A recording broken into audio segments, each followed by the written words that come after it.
भाजपा विधायक दल के नेता बाबूलाल मरांडी ने राज्य सरकार पर आरोप लगाया है कि चाईबासा स्थित 7 लौह अयस्क खदानों को स्टेट पीएसयू के लिए आरक्षित किए जाने से सरकार को 40,000 करोड़ का नुकसान होगा। 18 अगस्त को हेमंत सोरेन सरकार ने चाईबासा के 7 लौह अयस्क खदानों को स्टेट पीएसयू के लिए आरक्षित करने का फैसला लिया था। ये खदानें सरंडा सुरक्षित वन क्षेत्र में स्थित है। श्री मरांडी ने कहा है कि राज्य में स्टील अथॉरिटी ऑफ इंडिया के पास सबसे अधिक खदान है। इसके बाद लौह अयस्क की खदान टाटा स्टील के पास है। निजी कंपनियों के पास कुल लौह अयस्क खदानों में से 30% ही है। सरकार ने 1178.88 हेक्टेयर में फैले खदानों को आरक्षित कर दिया है, जो करमपदा, घाटकुड़ी, ठकुरानी और बरायबुरु में है। इन खदानों में लौह अयस्क का 229 मिलियन टन भंडार होने की संभावना व्यक्त की गई है। सरकार को इन पर भी गौर करना चाहिए।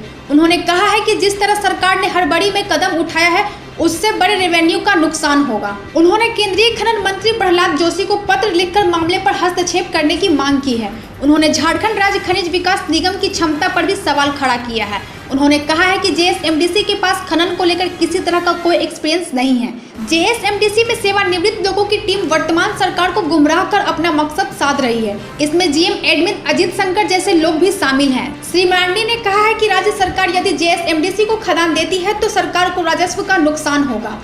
यदि इन खदानों की नीलामी की जाती है तो एक बड़ी रकम सरकार को मिलेगी। लाइव झारखंड के लिए ब्यूरो की रिपोर्ट।